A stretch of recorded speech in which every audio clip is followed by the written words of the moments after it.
السلام عليكم ورحمة الله وبركاته. آدي aan ugu faraxsanahay caawa in xafladan oo dhammaan dadkay iskugu wada yimideen aad aan ugu faraxsanahay in maxaa la dhahaa ii sheeg Cumar Faatax aan u taageero inuu noo noqdo duqa magaalada Minneapolis. Kisto yar Cumar haddii aan la kaftamo kisto waa ka maseersanahay aniga. Maybe wax badan aan ka maseersanahay. Because aniga xafladahayga markaan raayo leh Soomaalida saan ugu soo buuxsami jireen. Saan maliigu imaan jirin marka waxaan u maleynayaa it's a good sign insha Allah inay wax fiican ku noqoto ama waxaan u maleynayaa hadee dadka badan oo isku dayay in community-geena iyo jaaliyada Soomaaliya inta Minneapolis ku nool inay kala qeybiyaan inay caawatan suurta gelisay oo anagoo dhan aan u soo wada baxnay in hal cod aan ku wada hadalno oo aan dhahno anaga hadii aan Soomaali nahay waan ka soo tagnay in la kala qeybiyo waan ka soo tagnay anaga jinsiina isku dagaalno waxaan wadankaanay ugu noolnahay Soomaalinimo qofka laamiga nagu arko wuxuu og yahay inaan Soomaali nahay ma kala yaqaan hoos qabiiladan ka kala nahay sida isku kala qeybino marka maanta waa sharaf daro in xaflad qof aan Soomaali ahayn loo suubiyay qabiil looga dhaxadlo taas waa mid ceeb ah waana mid aniga qaas ahaan aan uga xumahay ilaan dadka soo qabaabiyay aan kasto wax ka kasayaa hadda ay fahmaysaan marka waxaan leeyahay Soomaalida sayt oo isdhahaaya Ilhaan niyad jibinaysiin ama Cumar niyad jibinaysiin annaga geesinimana lagu dhalay wiligeena waa guulaysanaa midda kale Cumar aan ugu la kaftamay maanta waxaan tagay Caramel Mall dadkan soo salaamayay aniga bil kasta hal wiigan jooga marka qaraabo salaana iska soo suubiya meelaha iska soo marmara waa laga yaabaa anigoo jidka iska wareega inay aragtiin oo dhahdeen Ilhaan maxaa meesha ka qabanaysaa waa qaraabo salaana iga tahay marka maanta anigii odagayga iyo Cali waxaan tagnay Caramel Mall dad iska salaameynay waxaan rabaa inuu af Soomaali barto soo meelan galay oo buugaag Soomaali lagu gaayay marka maamo oo cadaan ah oo nin Soomaali qaba meesha fadhisay markaas waxay tiri maanta igu ka horeys wiliga waa ku codeyn jiray laakiin hadda codkayga waa si adkeynaya because waa ku arkay waa isbarnay waa ku mahadsan tahay laakiin aniga maanta cod ma raadinooyo wiil yar oo walaalkay Cumar Faatax la dhaho tartamooyo marka kaas codka EC magaalada hadda deganta waxay tiri ninkaas maanta dhan af Soomaali lagu hadlaa Ingiriis kuma hadlo aniga wuxuu sheegay inaan fahmi adduunyo mucjiso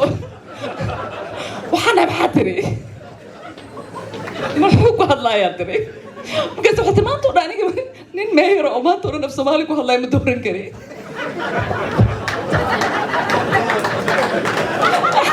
waxaan rabaa meeyr aniga matalaayo Ingiriis ku hadlo marka waxaan ku dhahay ninka af Soomaali ma ku hadlay maxay Soomaaliga sheegay meeyarka hadda jooga abka af Soomaali badiyo way qasasho waxay inta runtaamiya haad waxay tir waxaan arkay fiidiyoyaal oo laga soo duubay oo asigoo dhahay Soomaaliya aan allegiance siinaya marka taas waxay soo xasuusisay mucjisada nahaysato haddii aan nahay dad Soomaali ah cajalkaas laga soo duubay Cumar Faatax wuxuu leeyahay Soomaaliya ha noolaato haddii aad xaflad meeyarkeena hadda uu ka hadlayo xaflad Soomaali ah aad tagteen gacantaaga okay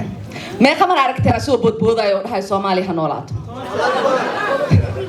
wiligii ma aragteen soo la dhahay ninkaanaytii Soomaaliya oo allegiance ninkaanaytii American ma aha Soomaaliya allegiance iyadoo dhahay ma aragtay laakiin waxay leeyihiin Cumar allegiance wuxuu siiyay Soomaaliya Mareykan ma aha waa nin wadanka ku dhashay waaya oo laga qaadi karin Mareykanimadiisa taas waxay ku tusinaysaa marka cajalkaasi qofkii soo turjumay inuu yahay qof Soomaali ah waxay ku tusinaysaa qofkaasi in cadownimadiisa ay cadownimo dhaaftay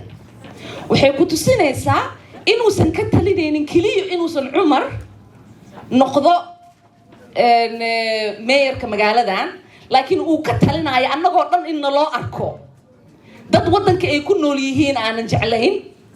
dad wadanka ay ku nool yihiin aanan rabin in ay u shaqeeyaan dad wadanka ay ku nool yihiin aan rabin wax inay la qaybsadaan marka qofkaas Soomaaliga ah waa qof cadow sare ah dadkaas oo kaleetana magaalada ay nool dhex nool yihiin waan aragnaa annagoo dhan qaar waxaa jiro aan dhahno qofkan wuu iska hadlaa macna ma leh kanina adeerkay waaye biliis waxa dhihin waxa laga yaabaa ka fishaabiyaalkeen waa taqaaniin dadkan ka hadlaayo Starbucks ka la fadhiistiin maybe masaajidka marbar inuu imaadaan laga yaabaa xafladaha isla tagtiin waa taqaaniin dadkan ka hadlaayo guriga la deganahay waa aragtiin dadkaas iska qabta meel ma gaareen anaga Soomaali hadii aan nahay inta dadkaas ay nagu dhex jiraan oo aanan dhahaynin qofkaanaytii hana dhaafo dadka aan difaacna annaga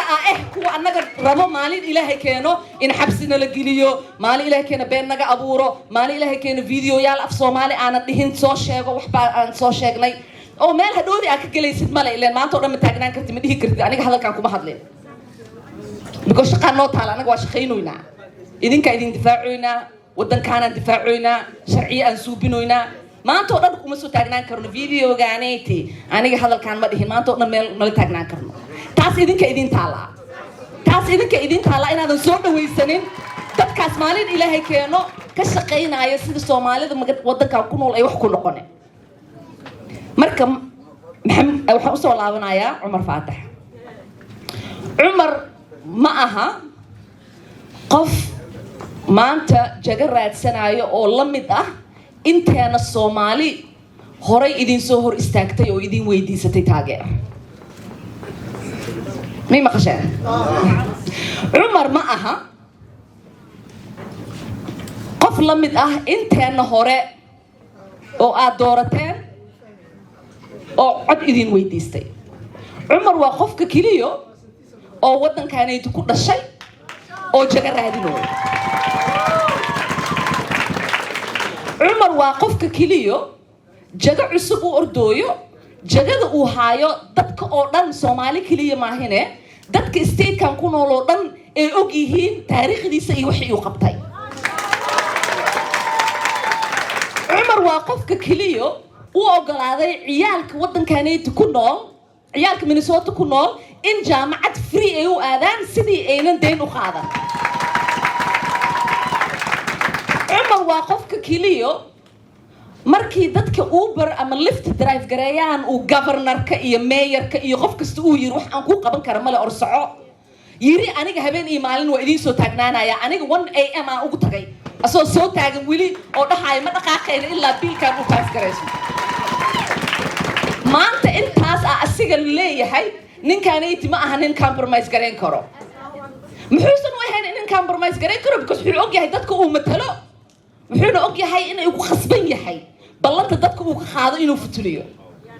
marka waa inuu fuliyo marka waa arkaysiin dad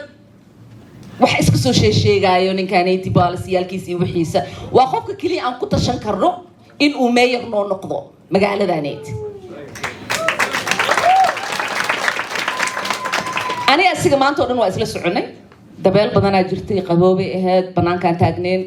tacbaanaan nahay أنا ما بترتمو حتى مو بقي وحماته إنه أرداي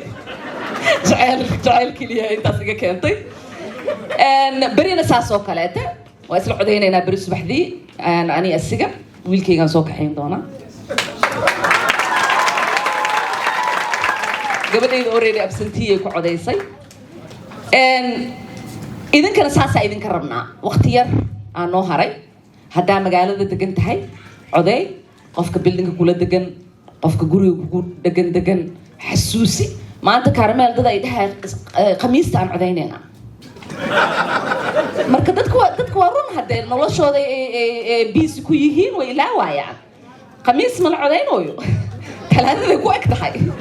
soo u baahannahay masaajidada inaan ka sheegno meel kasto aan fursad u helno bari iyo bari dambe dadka inaan xasuusino sidii ay ku xasuusnaadaan oo way codeeyaan haddii ay noqoto talaadada habeenkii markii la soo sheego qofkii raayay haddii number yar looga guuleysto annagoo dhan waa xanaaqeynaa because waa ognahay nambaradaas ay timeeshay jiraan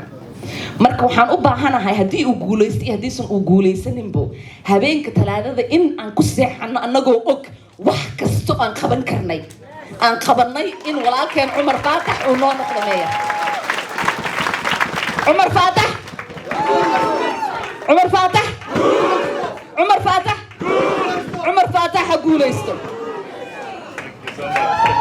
إلهام عمر إلهام عمر الله صعبيات يوم ياسين